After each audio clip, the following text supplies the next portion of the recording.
So, welcome, Wilco, to the MotoGP podcast. Thank you. In fact, I should say to everyone who's listening, our guest this week is Wilco Zeelenberg, the Cryptodata RNF MotoGP team manager and home hero. Do you still consider yourself such when we come to Assen, or? Well, hero not. I mean, you're always a hero. Yeah. It's the home hero that I'm... Well, I don't know. When you love bikes and you have seen me racing, of course, yeah, it's part of the show. We want to win and we are ambitious. And if you have that in you, become on a platform that, people treat you as a hero. But I don't feel that. And now how do they treat you? Yeah, I think the same way, because they respect I think the career I had and the contribution as a team manager, and we're trying to have these young boys fast around the racetrack. Well, exactly. That is one of our questions that we have from our fan questions this week. You got a few. One of them was from Instagram, from Tony.Gorillas. Sorry, Tony, if I've pronounced that very wrong. How did you enter into MotoGP? How did you discover your passion for motors? So you were a rider first, of course. So how did you start that?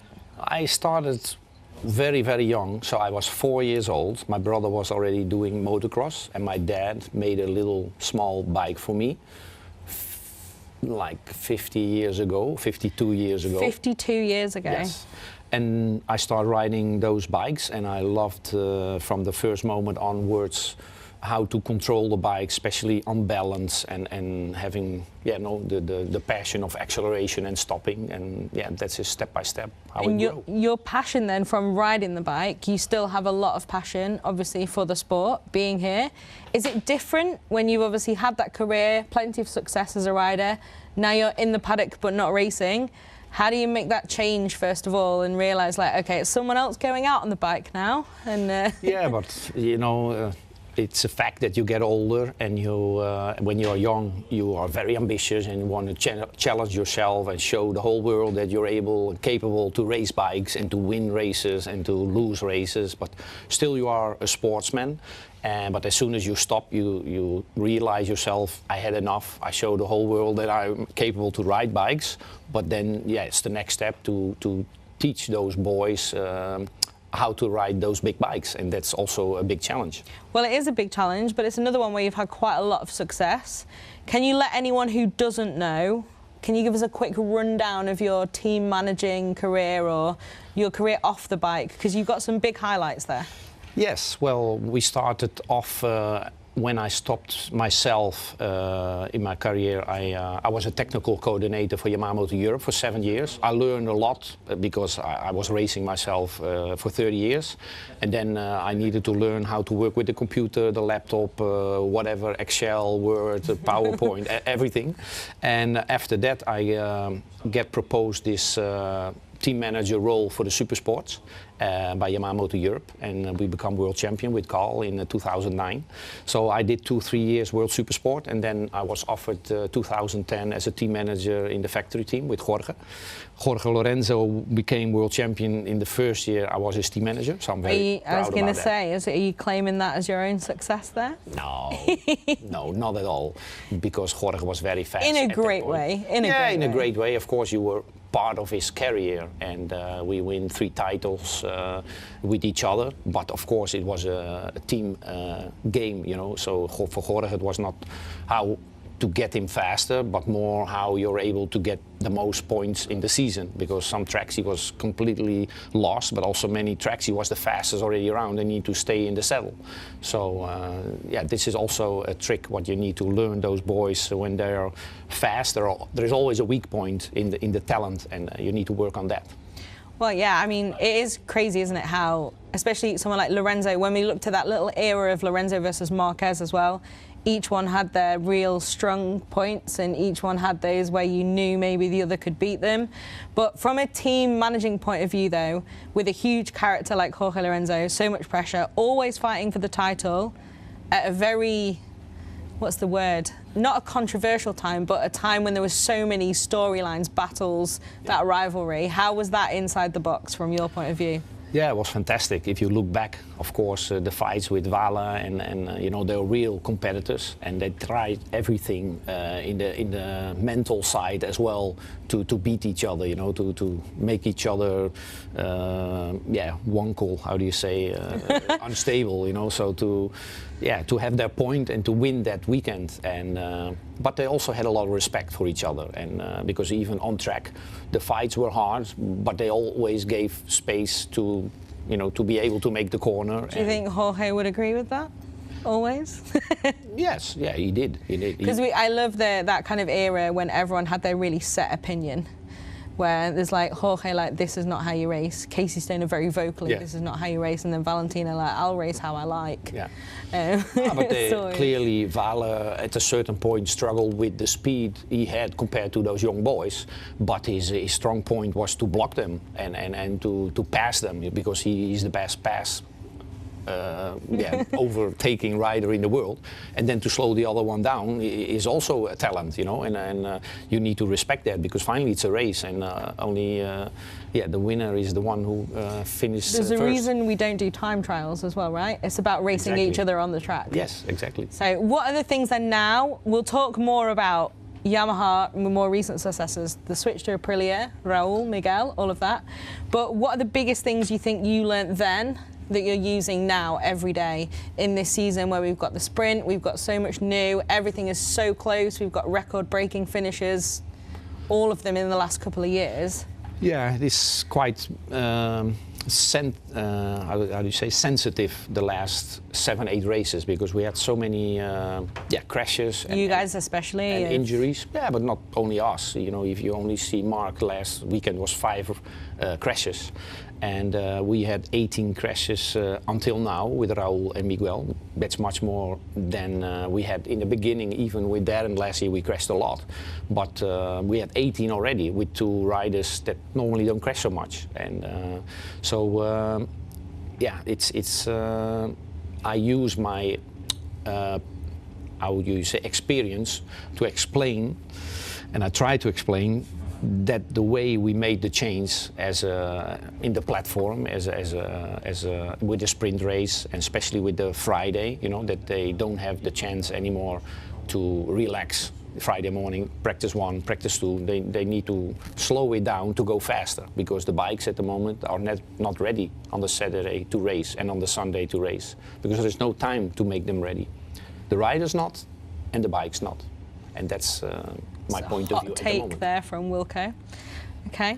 Well, like you said, you've had a lot of experience then in MotoGP, especially since that era. You've had then the kind of before the arrival of Aprilia, plenty of success then. What was that like in an independent team? Bit of a different environment, also a bit of an awkward one, quite often being a little bit faster than the factory team. Yes. What is that like as well in terms of the politics of working with a manufacturer in that position? Yeah, that was actually a little bit on my wish list. So, you know, yeah, it's true. Of course, we win a lot, especially with Jorge, but I also was 2 years with Maverick. So in 19, I decided to go to a satellite team with Yamahas and with 2 young satellite riders. And because I knew that, you know, having the pressure from a factory team is not always ideal. And I knew if we're going to have at least a good bike, we could do good things. And I think that was very... It didn't go badly.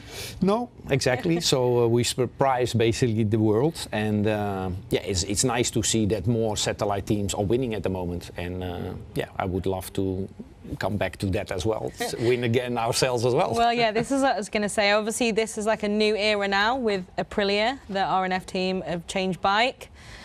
I don't know where to start. There's so much to talk to you about. Yeah. I think the first one, I'm going to go technical. What's the difference working with inline 4 versus V4? Very different characteristics, very different way to go fast. Yeah. Also the riders adapting to that, some of them. How's that? Yeah, that's especially technically wise. I've seen, of course, solutions what manufacturers were struggling with, especially yeah, with the V-bike. Clearly, there is less rotating mass, so the bike stops quicker and easier. Saying that also there is easier to break the traction, so because the crank mass is lighter, so this is so quite... You've gone immediately very technical here, thank you. Yeah, but I think for the boys that are listening... Hey, and the girls, and the girls. I know. For the boys that are listening and knowing how an engine works, so that is a big benefit. But also saying that, you know, we also have our struggles, you know, so clearly the 2022 bike we are quite happy with. Of course, we have been unlucky so far with Miguel and Raúl in these first 7 races, having this arm problem with Raúl and Miguel having the crashes, basically. The worst luck I think anyone's had for quite some time, because he's always been kind of the bowling pin. And not really much fault of his own at all. After 7 races, you cannot only talk about luck or not. You know, he has been twice unlucky, especially the first one, Portimao. I think he was on his best move, and we were very happy to see his pace. Yeah, he was so quick, eh? Yeah, he was so quick. So very happy with the performance. But of course, after that, he struggled to do the same. Even coming back in Austin, finishing 5th was good to see. But of course, in Jerez, when he get taken out by Fabio, yeah, he should not have been there in the first case. You know, he had a bad start. His position on the grid was better. So, you know, first of all, you need to have a good start in this class at the moment to perform well. And if you are 10th or 11th or 12th in the second corner, you know you're in trouble. Well, a fair assessment there. Yes. So we have another fan question from the Twitter. Is Yash Amin 19 wanted to ask you how the team has adapted to the Aprilia from the Yamaha. Obviously, like we said, it's a big difference in the engine, but also a completely new machine for you guys after you'd had so much success before. Talk us through that. Is it kind of, what kind of challenge is it like? Obviously, when you all know what you're doing, it's a very high level. What are the real challenges there? Yeah, the real challenge is to learn the bike as fast as possible, how to build it up and take it down. So the guys... So like the practical side of it almost. Exactly. So especially for the mechanics, when we had our Valencia test, of course the bikes were arriving and they were complete. So the first thing they needed to learn how to take it down, exactly, and how to build up again. How goes the engine in, how goes it out? Because the time in between the practices is very short and you don't have time to learn this during the season. So especially in the winter time, and I would say it took a complete week to build the bikes up and down for a couple of times. And then already in Sepang, it was a huge difference because they knew all the parts where to find, and that, you know, so for these boys that are on bikes for their whole life nearly, it took a week to understand all the small things. That's pretty crazy looking from the outside in, just thinking about just learning it immediately from that. But I guess, I mean, there's plenty of similarities as well as differences. Yes, that's true. But so what, in terms of the Aprilia then, we've got another fan question on Twitter from Eggy74, great username. What is the, Eggy, yeah.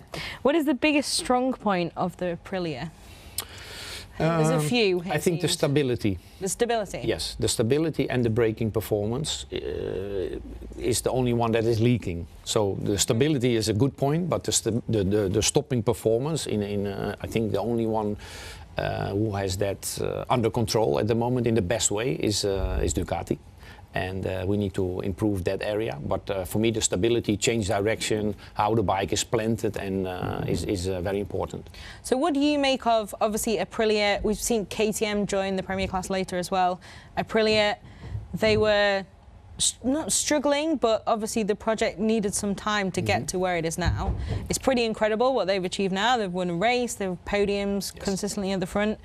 What do you make of that when you look at the bike now and what they must have been doing behind the scenes to get it to what it is? Because it's very impressive. It's also a shorter window than Ducati had before they clearly, a big chapeau to them, because in the wintertime, clearly, they were also lost, you know. So we have seen them around the racetrack in Sepang, and it didn't look really good. Only it turned in Portimao. You mean this year? Yeah, so this year, Sepang, the bike was not fantastic. But funny when you say that, because everyone's like, oh, Aprilia are closest to Ducati, KTM seem like they're not going to be anywhere. KTM, didn't we? Yeah, and now it seems yes, like. but anyway, you know, the Ducatis are 8 good Ducatis. You know, for KTM we're talking about 2, more or less. So that makes a huge difference, because all those 8 boys are on the Ducatis. They are in front of everybody constantly. So that is the biggest problem.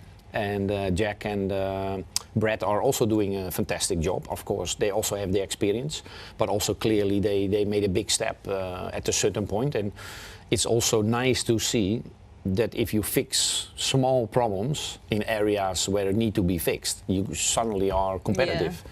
Because they did not change the whole bike, you know. It was not just an aerodynamic package or a setting, or you know, they changed clearly something, that the tire and the bike was behaving very well, and also in all conditions. Yeah, there seems quite consistently that step forward.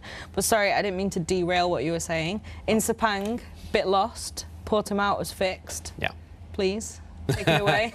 Tell us yeah, more. but that's difficult to give an answer to that, because clearly it's a technical change they made, and I heard stories which I'm not sure if they are true. You're very welcome to tell us. Well, I'm not sure if I should, because I also wake up others, you know, with the ideas and coming up. So we are into it, and we are also not sleeping. And of course, we want to improve ourselves and not the rest of the world. So, well, yes. So in terms of your riders then, there is a bit of a difference between the 2 factory Aprilias with Aleix and Maverick, and then Miguel and Raul. But Miguel, obviously, we said about bad luck, but he's had some good pace. He's now seems like he's going to have to deal with that shoulder for a little bit. Yeah. But what do you make of him now, working with him and kind of him as a rider? Yeah, he's clearly on the pace, I think, one of the best boys. In his qualifying, I think he can improve, and he will improve if he's fit, because at the moment the struggle is if you don't qualify in the front, you also struggle in the race, because finally the differences in lap time is 1/10 or 2/10. You know, even in Sachsenring it was tighter than anywhere else. So it's hard to believe you can do what Brett did one race in the sprint race. You know, so he was lucky to go through, and he did a great job. 15th. But you will not see that many times anymore. So you have to qualify in the first or second row, and then you are able to finish on the podium. And I think he can, but everything needs to get together. Well, we have seen him obviously win, and in a few different ways before. Yeah. So you're confident you can probably see that more with Aprilia when he's... Yes, but he needs to be fit, and he's not, because no Sachsenring, he did half race, and then the shoulder kind of locked, and he was compromised to finish the race in what he could do. He was still top Aprilia though. Yes, it's true, but the rest was struggling even more than him. So They were. What do you make of that? Obviously, like we said, the 23 bike's not exactly the same. Do you think, are you confident Aleix and Maverick can kind of come back? Yeah, they have to. They finished 3rd and 4th here. They did a fantastic weekend last year. And Sachsenring, clearly, they struggled. Maverick had a DNF because something broke down. And Aleix chose the soft rear tire, which wasn't the right decision. It seemed all right for a while. And then the last 2 laps, it seemed like the worst decision ever made. Yeah. So... Yeah, anyway, you know, if you clearly said, I wanted to perform and do better than 9, 10 or 11, and that's why they choose for the soft option. But even in the concept we have now, it's impossible to know if the soft tire is correct or not, because they are just throwing soft tires and they do 3, 4 laps on it, and that's it. Yeah, it's that extra challenge, isn't it, as well, especially with the sprint. Obviously, you can get more data in a way, but there's so much that's different about the sprint compared to the Grand Prix race as well. Yeah. But, OK, Raul then, it's an interesting one. After that wonder kid year in Moto2, obviously a bit of a tougher rookie season. Pre-season, seemed like he'd taken a kind of real step, but then obviously that arm problem, everything else. Yeah. How is he? What do you make of him? And also, like, I don't know, like, not how is he mentally, like I want a mental health assessment, but it must have been a bit of a tough run for him as well, to keep kind of believing in that. And yeah, you're right. So I think he opened the eyes as well a bit. Of course, he struggled last year with all the decisions were kind of made for him, but we offered him this ride. And he also realized that he needs to work in areas where the rest is also working hard. And he had the talent, and he has the talent, but if you have a small problem in his class, especially if it's the arm or whatever, you struggle and you cannot perform and show what you're capable to do.